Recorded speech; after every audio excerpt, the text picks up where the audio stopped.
ನಡೆಯುತ್ತಿರುವ ಹೋರಾಟ ಯಶಸ್ವಿಯಾಗಲಿ. ಸಮಸ್ಯೆಗಳ ಬಗ್ಗೆ ಜಿಲ್ಲಾಧಿಕಾರಿಗಳ ಮುಖಾಂತರ ಕೇಂದ್ರ ಸರ್ಕಾರಕ್ಕೆ ಮನವಿ ಪತ್ರ ಕೊಡುತ್ತೇವೆ.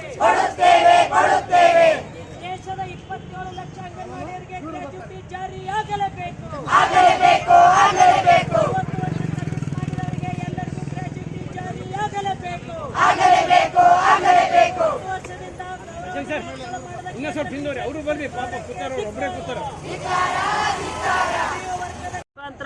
ಕೇಂದ್ರ ಸರ್ಕಾರಕ್ಕೆ ಮತ್ತು ಹಣಕಾಸು ಇಲಾಖೆಗೆ ಇವತ್ತು ನಾವು ಮನವಿ ಪತ್ರ ಜಿಲ್ಲಾಧಿಕಾರಿಗಳ ಮುಖಾಂತರ ಕೊಡ್ತಾ ಇದ್ದೀವಿ. ಯಾಕೆ ಕೊಡ್ತಾ ಇದ್ದೀವಿ ಅಂತಂದ್ರೆ ಇವತ್ತಿನ ಬೆಲೆ ಏರಿಕೆ ಪರಿಸ್ಥಿತಿಯಲ್ಲಿ ಇವತ್ತು ಹಲವಾರು ವಿಭಾಗಗಳಲ್ಲಿ ಲಕ್ಷಾನುಗಟ್ಟಲೆ ದುಡಿತಕ್ಕಂಥ ಕಾರ್ಮಿಕರಿಗೆ ಇವತ್ತು ಕನಿಷ್ಠ ಕೂಲಿ 26,000 ರೂಪಾಯಿ ಕೊಡಬೇಕು ಅಂತ ಇವತ್ತು ಭಾರತದ ಕಾರ್ಮಿಕ